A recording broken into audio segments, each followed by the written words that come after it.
아프리카의 사하라 사막에서 선교하던 중에 순교했던 샤를드 푸코라는 사제가 사하라의 불꽃이라는 책에서 이런 질문을 던졌습니다. 그리스도인으로 살면서 가장 힘든 것이 무엇인가?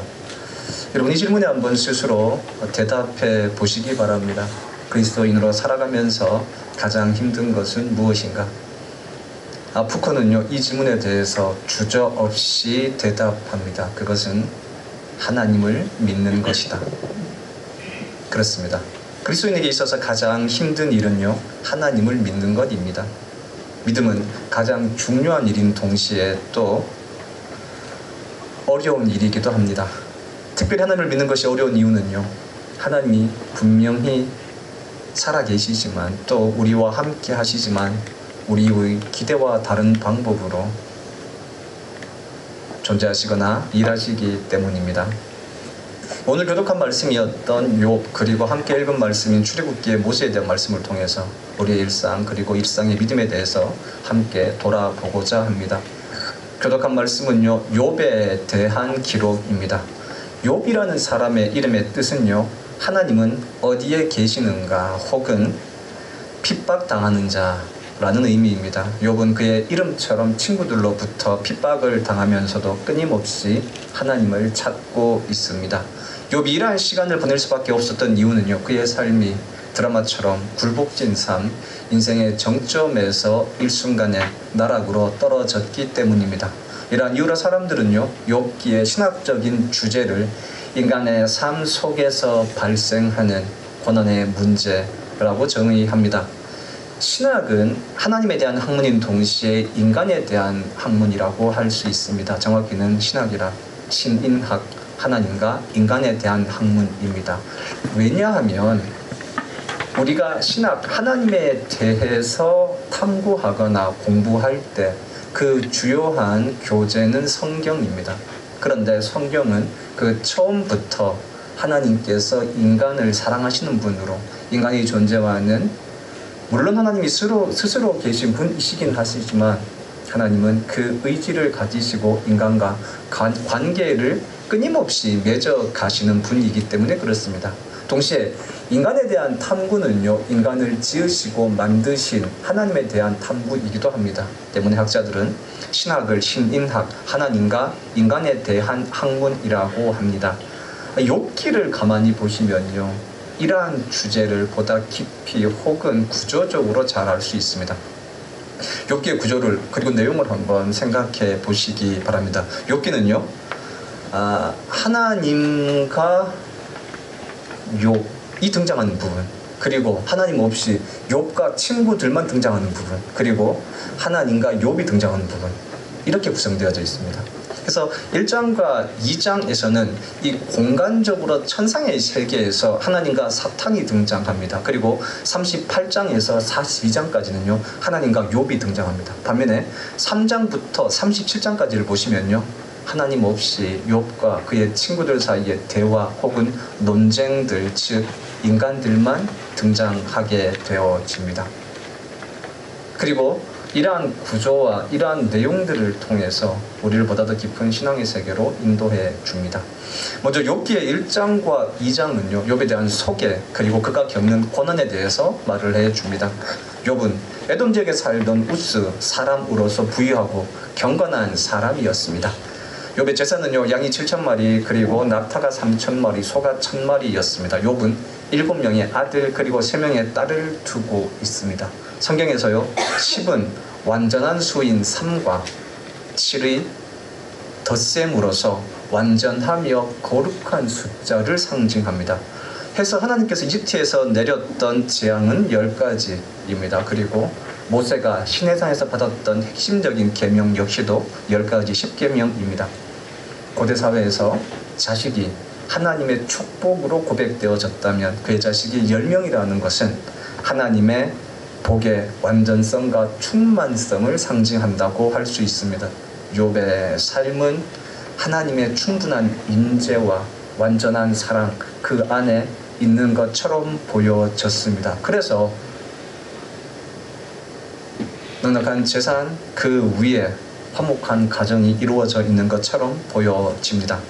욥은 이런 자신에게 은혜를 베푸신 하나님을 사랑함으로 일상을 살았습니다. 심지어 그의 자식들이 생일을 맞아서 잔치를 치르고 나면 혹여나 그러한 일들로 자식들이 실수나 범죄하였을까 하여서 번제를 드렸습니다. 성경은 이런 욥을 향해서 온전하고 정직하여 하나님을 경외하며 악에서 떠난 사람이라고 증거해 줍니다. 때문에 욥은 그의 고향에서 사람들의 존경을 받으며 살아가고 있었습니다. 그러나 곧이어 욥은 이해할 수 없는 사건들을 경험하게 됩니다. 해서 욥기는 이어서 그가 겪게 되어진 고난의 원인에 대해 설명하고 있지 않습니까? 하나님이 앉아 계시는 보좌에 어느 날 사탄이 나타나게 되어집니다. 하나님은 사탄에게 욥의 믿음과 삶을 칭찬하십니다.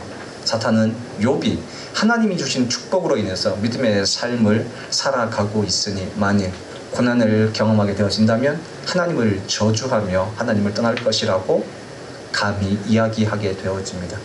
이 하나님은 사탄을 향해서 욥의 재산과 건강을 해롭게 할 수 있도록 허락하십니다. 이후 욥은 재산과 가족 그리고 건강을 모두 잃어버림에도 불구하고 신앙의 순수성을 지키며 시험 가운데서도 그의 믿음을 보여줍니다. 이러한 완벽한 욥의 증명에도 불구하고 하나님은 왜 무고한 사람에게 고난과 어려움을 허락하시는가? 라는 의문이 여전히 남게 되어집니다. 이것이 이어지는 욥기의 주요한 내용이 되어지지 않습니까? 해서 3장부터 욥과 친구들의 대화를 통해서 고난의 문제에 대한 해답을 찾아갑니다. 욥은 자신의 생일을 저주하는 말로 대화를 시작합니다.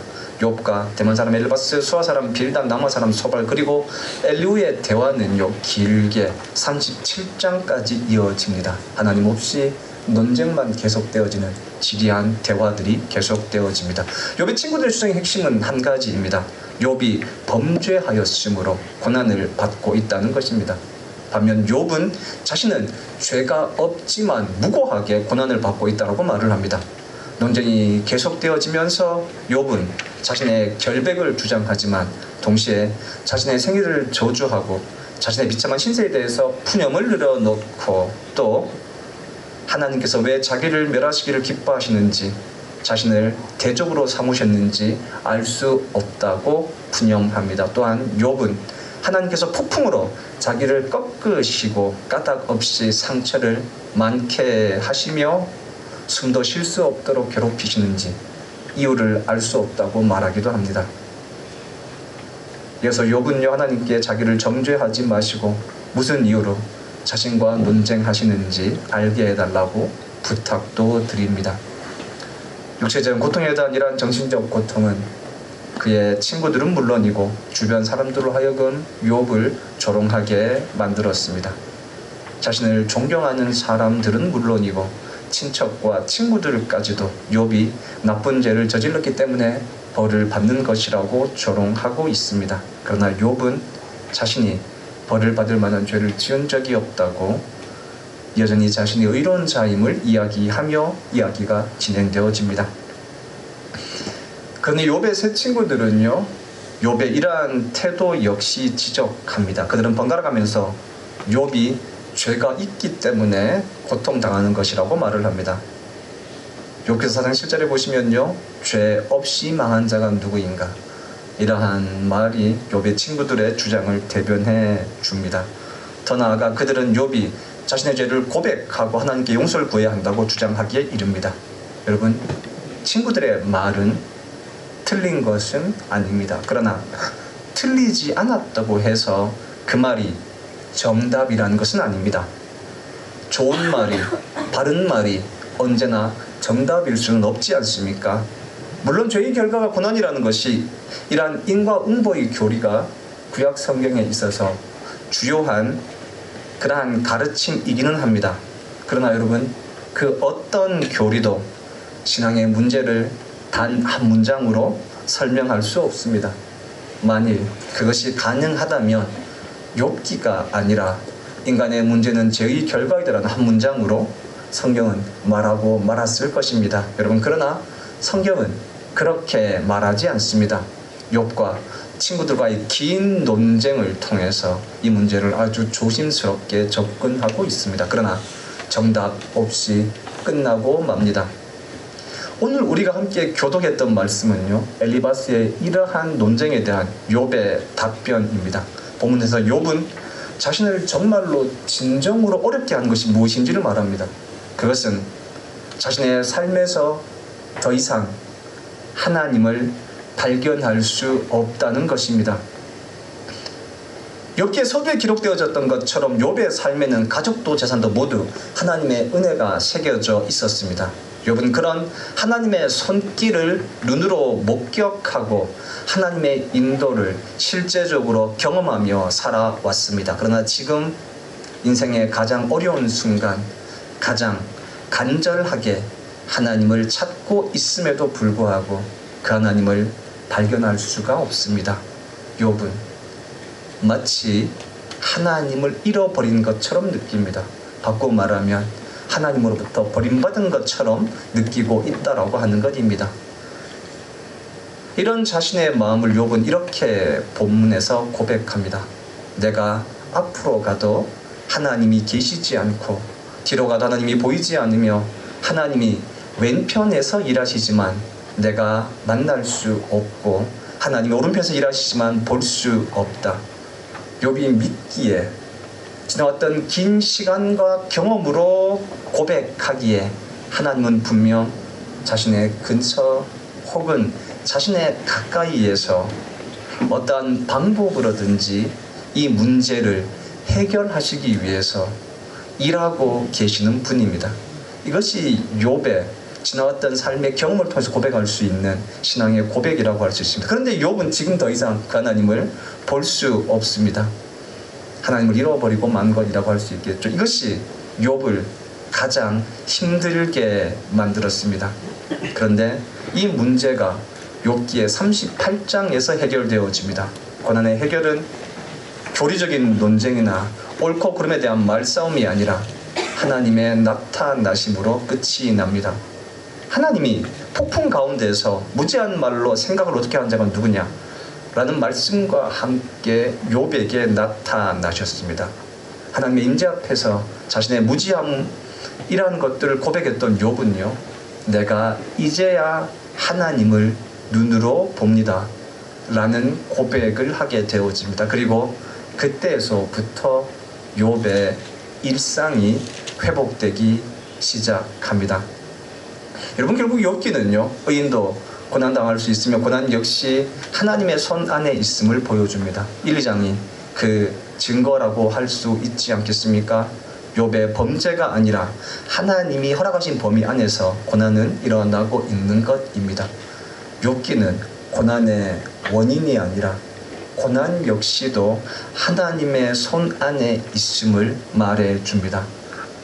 그렇다면 고난의 시간을 통과하는 욥의 태도는 어떠해야 할 수 있겠습니까? 그것은요, 포기하지 않고 일상을 살아가는 것입니다. 욥은 자신의 생일을 저주할 만큼 힘든 시간을 겪고 있습니다. 가족은 떠났고 재산은 사라져버렸고 건강은 잃어버렸습니다. 매우 힘든 시간을 겪고 있고 삶을 포기하고 싶은 순간들이 계속되어지고 있지만 욥은 삶의 마지막 끈을 놓지 않고 있습니다. 그것은 비록 희미하다 할지라도 실오라기 같다 할지라도 하나님에 대한 확신 때문입니다. 내가 느낄 수 없고 볼 수 없다 할지라도 하나님께서 여전히 곁에 계시다는 그 희미한 확신 말입니다. 이승철이 부른 노래 가운데요, 우린이라는 노래가 있습니다. 그 노래 이런 가사가 있습니다. 우리가 잊지 못하는 것은 추억이에요. 서로가 아니라. 되게 헤어진 연인이 그 연인을 잊지 못하는 것이 아니라 연인과 함께한 시간의 깊이가 힘들게 한다라고 하는 것입니다. 아무도 욥이 그랬을 것 같습니다. 욥은 항상 온전하고 정직하며 하나님을 경외하는 사람이었습니다. 바꿔 말하면 욥은 하나님과 깊은 만남 가운데 있었던 사람이라는 것입니다. 그런데 지금 욥은 그 하나님을 잃어버렸습니다.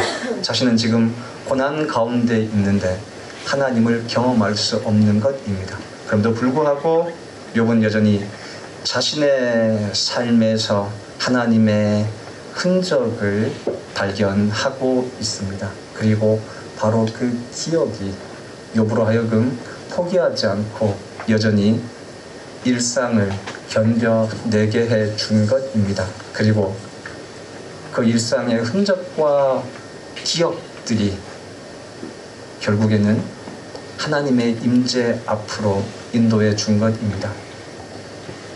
김학철 교수가 했던 강연에 이런 대목이 있습니다. 한 사람에게 있어서 이런 특별했던 기억과 경험이 얼마나 중요한지를 이야기하면서 이런 이야기를 예시로 해줍니다. 한 어머니가 남편을 잃어버리고 30여년의 시간 동안 홀로 자식들을 아주 성실하게 돌보고 키웠습니다. 그리고 어느 날 자식들이 장성해서 철이 들고 나서 어머니를 찾아서 이렇게 묻습니다.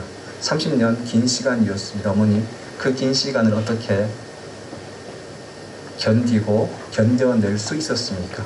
그 어머니가 이런 말을 해줍니다. 아버지가 병원에서 암이라는 진단을 받고 나서 그날 자신의 손을 잡고 2시간 동안 산책을 해주었다는 겁니다. 그리고 이런 말을 해요. 그날의 기억이 30년을 견디게 해주었다. 욥의 고난 가운데서 욥을 견디게 해주었던 것은 무엇이었습니까? 그 실오라기 같았던 희미해져가는 하나님에 대한 기억이었을 것입니다. 이처럼 욥이 하나님을 볼 수 없는 상황에서 하나님에 대한 경험으로 일상을 살아내었다면 오늘 우리가 함께 읽었던 모세는 인생의 폭풍 가운데서 견뎌내며 일상을 살았던 사람입니다. 우리가 함께 읽었던 본문은요, 모세의 40세에서 80세까지의 기록입니다. 101세의 삶을 살았던 모세를 우리가 인생의 세 부분으로 나눌 수 있지 않습니까? 애굽의 왕자로서의 40년, 미디안 광야에서 목동으로서의 40년, 그리고 이스라엘 백성의 지도자로서의 40년입니다. 그런데 매우 묘하게도 모세에게 있어서 40세에서 80세까지의 기록은요, 성경에 거의 기록되어져 있지 않습니다. 더 놀라운 것은 이 시기가 모세의 삶에 있어서 가장 힘들고 어려운 시기였다는 것입니다. 히브리 노예의 후손으로 태어나서 애굽의 왕자로 자랐고, 그리고 40세의 나이에 그의 출생의 비밀을 히브리 노예의 자손임을 알았던 모세는 히브리 노예를 위해서 애굽의 관리를 죽이게 되어집니다. 그리고 이 일로 말미암아 미디안 광야로 추방되어지게 됩니다. 그리고 80세 하나님의 부름을 받기까지 모세는 미디안 광야에서 목동으로 40년을 살았습니다. 여러분, 그 40년의 시간이 모세에게 어떤 의미였는지 생각해 봅시다. 흔히 일전에 한번 말씀드렸던 것 같은 지랄 총량의 법칙이라는 게 있지 않습니까? 한 사람의 일생에 방황하는 양이 있다는 거예요. 사춘기의 방황이 있고 장년기와 노년기의 방황이 있다는 거예요. 중요한 것은 그 시기에 그 성장통을 앓지 않으면 언젠가 한 번은 앓게 되어진다는 것이 그 총량의 법칙 아닙니까? 대개 청소년기에 나는 누구인가에 대한 정체성의 혼란과 그리고 갈등을 겪게 되어집니다. 우리가 드라마에서 일반적으로 보는 것처럼 출생의 비밀은 한 사람의 일생을 뒤흔드는 심각한 사건입니다. 모세가 40세에 그러한 비밀을 알게 되어지지 않습니까? 그리고 자기의 동족을 위해서 무엇인가 큰 일을 하게 되어집니다. 그러나 그 결과 한 사람을 죽인 살인자가 되어지고 동시에 자기의 동족과 자기를 키워준 이집트인 모두에게서 버림받게 되어집니다.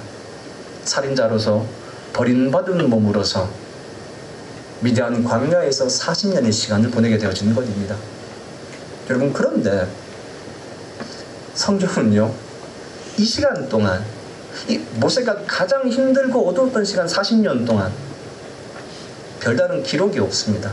다만 이드로의 딸 시보라와 결혼해서 아이를 낳았다. 그리고 80세에 하나님의 부름을 받았다. 라는 두 가지의 기록밖에 없어요.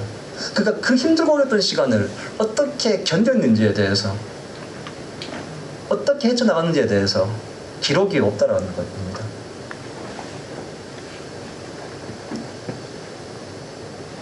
그 40년의 시간 동안 과연 모세는 미디안 광야에서 무엇을 했겠습니까? 내적으로 폭풍을 겪으면서 여전히 목동으로서 일상의 삶을 살아갔습니다. 여러분, 일상이라고 하는 것은요, 매일의 삶입니다. 반복되어지는 매일의 삶입니다. 여전히 살인자였고 여전히 도망자였습니다. 그러나 여전히 양을 쳐야 되는 것입니다. 이러한 것들이 매일 반복되어지는 것입니다. 그리고 이 하루가 모여서 한 주가 되고, 한 주가 모여 한 달이 되고, 한 달이 모여 1년이 되고 40년이 되었습니다. 똑같은 시간이 반복되었습니다. 단 하나도 달라지는 것이 없습니다. 그러나 이 매일의 반복의 삶을 모세가 한결같이 살아냅니다. 때문에 여러분, 이 40년의 시간에 대해서 성경이요, 단 하나도 언급하고 있지 않습니다. 그러나 더 중요한 것은요, 이 그리스도인의 반복은, 일상이 반복이라 그러면 그 반복은요, 불교가 말하는 것 같은 윤회가 아닙니다.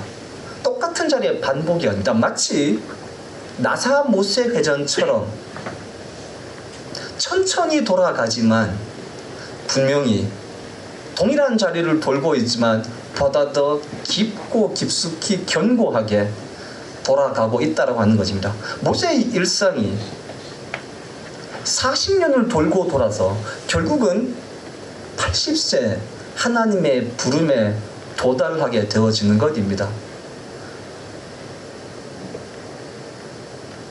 이러한 모세로 하여금 일상을 살게 했던 가장 강력한 힘은, 혹은 최선의 줄은 무엇이었겠습니까?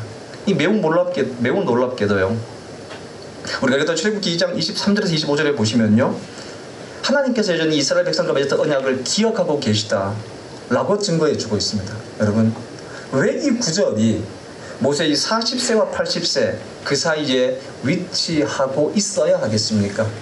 이스라엘 백성들 기억하고 계시던 그 하나님께서 여전히 안 보고 계신 것 같지만, 안 듣고 계시는 것 같지만 모세도 보고 계셨기 때문입니다. 하나님의 한 눈이 이집트의 이스라엘 백성들을 보고 있었다면 또 다른 눈은요, 미디안 광야의 모세를 여전히 보고 계셨다고 하는 것입니다.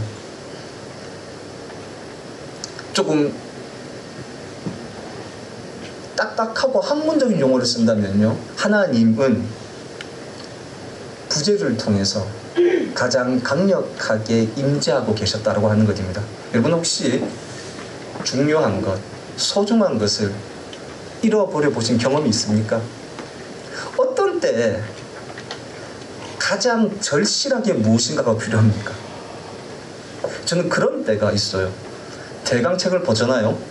글을 쓰려면 그 책을 봐야 되는데 제목이 생각이 안 나요. 그때만큼 그 책의 제목이 소중할 때가 없습니다. 그러니까 어느 때 가장 절실하게 느낍니까? 필요를 잃어버렸을 때입니다. 예수님의 또 다른 이름이 임마누엘입니다. 하나님이 우리와 함께 하신다. 이 예수님을 통해서 우리가 하나님의 임재를 가장 강력하게 느끼지 않습니까? 그런데 예수님의 공생의 기간보다 제자들이 예수님의 존재를 더욱더 절실하게 느꼈던 순간이 있습니다. 그때가 언제인지 아십니까? 예수님께서 십자가에 못 박히셨던 순간입니다. 이렇게 말씀드려 봅시다. 어머님이나 아버님 돌아가신 분 계시죠? 언제 가장 보고 싶으시던가요? 볼 수 없을 때입니다. 인간은 어떤 존재가 부재할 때, 없을 때 그 존재를 가장 절실하게 느끼는 겁니다. 모세가 그랬습니다. 이 40년의 긴 시간 동안 하나님이 마치 침묵하시는 것처럼 보이는 겁니다. 이스라엘 백성들의 고난의 상황도 그렇고 내 마음속에 일고 있는 이 힘듦과 어려움도 그런 겁니다. 이렇게 힘들고 어려운데, 저렇게 고난스러웠는데 하나님께서 가만히 계신 것 같은 것입니다. 안 계신 것 같은 거예요. 그 하나님의 부재의 경험이 모세로 하여금 더욱더 간절하게 이 일을 생각하게 하고 매달리게 하고 부여잡게 하고 일상을 살아가게 하는 것입니다. 오늘 제목을요, 하나님 없이 하나님 앞에라고 잡아봤습니다. 원래 이 제목은 드리티트 보네퍼가 옥중서신이라는 책에서 썼던 글이에요. 나치 앞자리에서 수없이 많이 죽어가는 사람들 앞에서 하나님이 과연 어디에 계시는가에 대한 고민 같은 것이라고 할 수 있습니다. 마치 하나님이 계시지 않는 것 같은데 보네퍼가 고백하게 하나님 분명히 계신다는 거예요. 그러면 우리의 삶은 하나님 없는 것처럼 느껴지는 삶 가운데서 하나님 앞에 살아가는 삶이라는 겁니다. 부재 가운데 가장 강력한 임재를 경험하며 살아가는 것이라고 할 수 있겠죠. 여러분, 욥이 그랬습니다. 그렇게 친밀했던 하나님이, 그렇게 가까이 계셨던 하나님이 더 이상 말씀하지 않는 상황, 가까이 계시지 않는 상황, 그러한 경험을 하고 있는 것입니다. 모세가 그러한 상황인 것입니다. 그런데 욥도 모세도 이 하나님의 부재 같은 상황 속에서 일상의 삶을 반복해 살아가면서 결국에는 하나님과 맞닿게 되어지는 것입니다. 여러분, 모든 사람들이 원하지 않게 이런 순간을 경험하게 되어지지 않습니까? 마음속으로 내 하나님이 어디에 계시는지를 찾아보는 순간이 있지 않습니까? 그럼에도 불구하고 우리의 생각이나 우리의 형편과 달리 여전히 보이지 않게 하나님께서 우리의 가까이 계시며 보이지 않게 일하고 계십니다. 다만 우리의 생각과 기대와 다를 뿐이라고 할 수 있습니다. 그 경험과 그 확신으로 우리 하루의 일상을 또다시 뺑뺑이 돌아봅시다.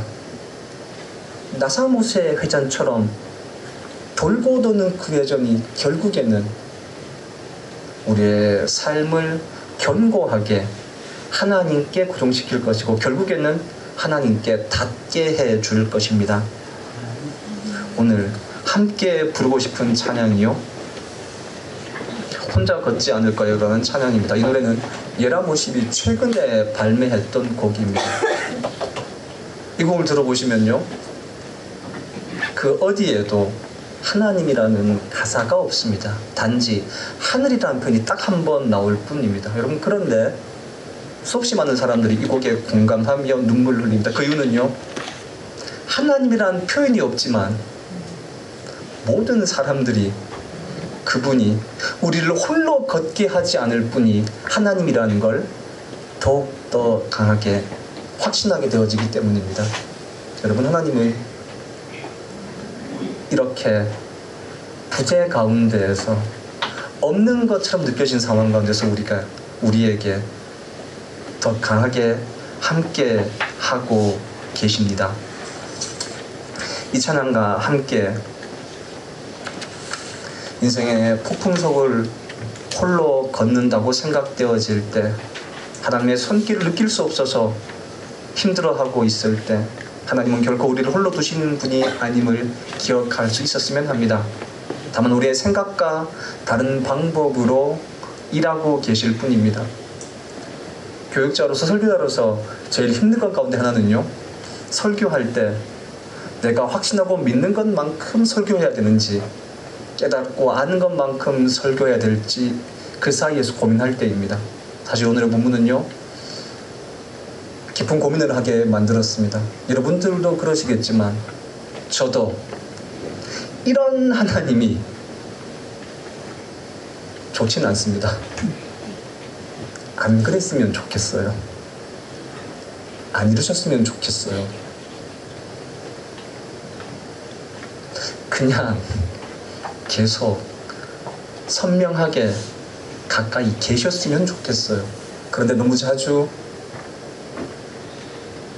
보이지 않게 곁에 계시고 알 수 없게 일하시는 것 같습니다. 나도 이 하나님을 이해할 수 없지만,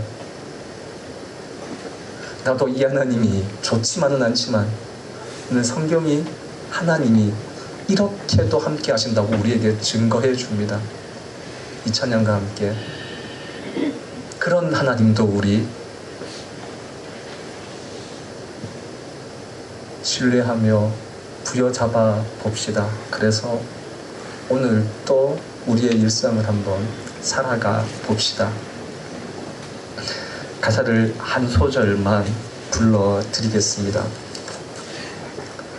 그대 폭풍석을 홀로 걷고 있을 때, 비바람을 마주해야 할 때, 불빛조차 보이지 않아도 그대 혼자 걷지 않을 거예요. 없는 듯 하나님이 같이 계셔 주실 것입니다. 같이 찬양을 부르겠습니다.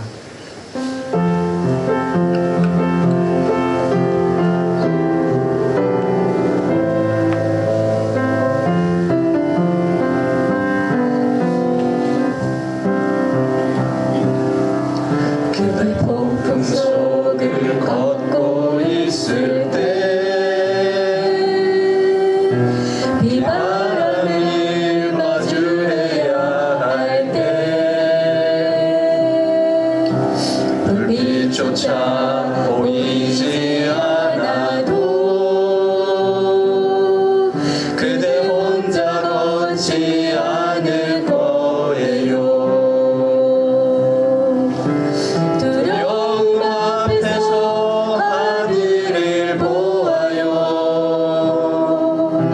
외로운 그대여 걱정 마요.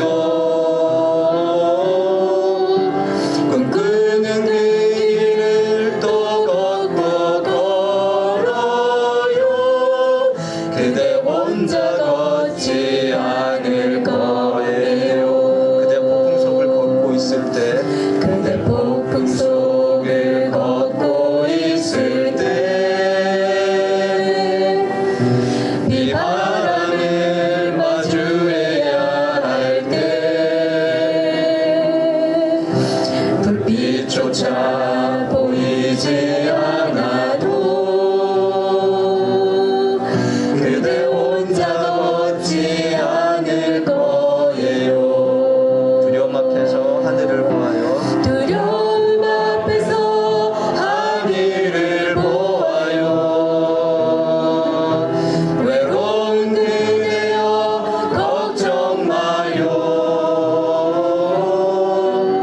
꿈꾸는 그 길을 또 걷고 걸어요. 그대 혼자 걷지 않을 거예요. 두려움 앞에서 하늘을 보아요. 두려움 앞에서 하늘을 보아요. 외로운 그대여 걱정 마요. 꿈꾸는 그 길을 또 걷고 걸어요.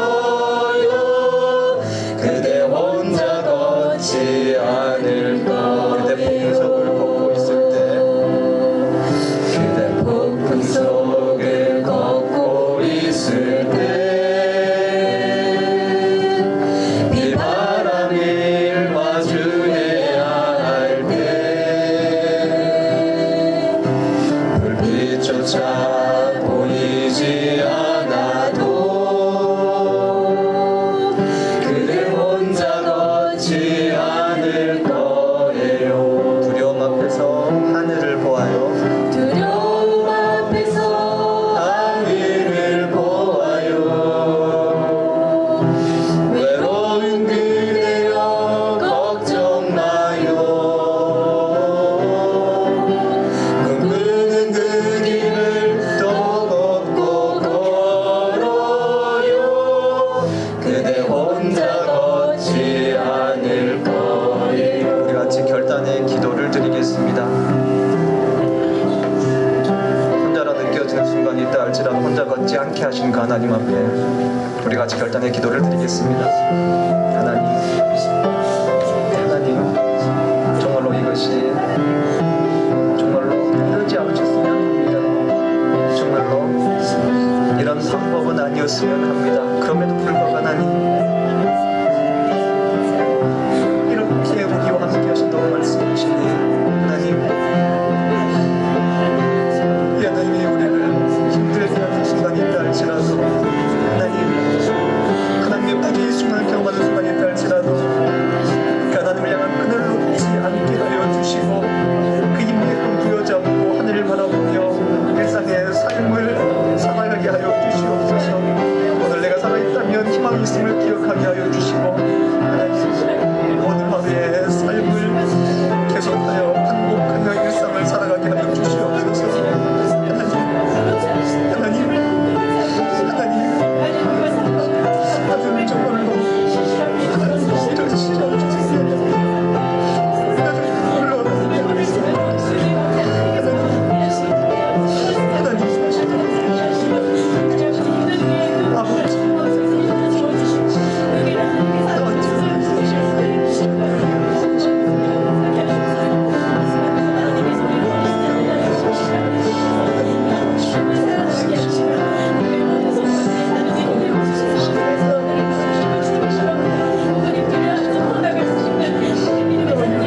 하늘을 보아요. 두려움 앞에서 하늘을 보아요. 외로운 그대여 걱정 마요. 꿈꾸는 그 길을 또 걷고 걸어요. 그대 혼자 걷지 않을 거예요.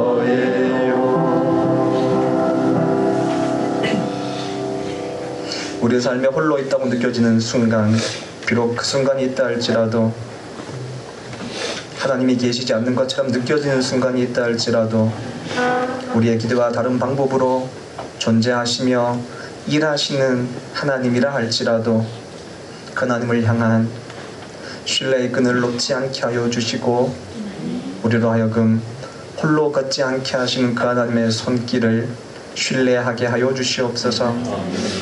지금은 우리 주 예수 그리스도의 은혜와 하나님의 사랑과 성령님의 능력이 오늘 예배드린 우리 교회 모든 성도들 가운데 함께하여 주시기를 간절히 축원합니다. 아멘.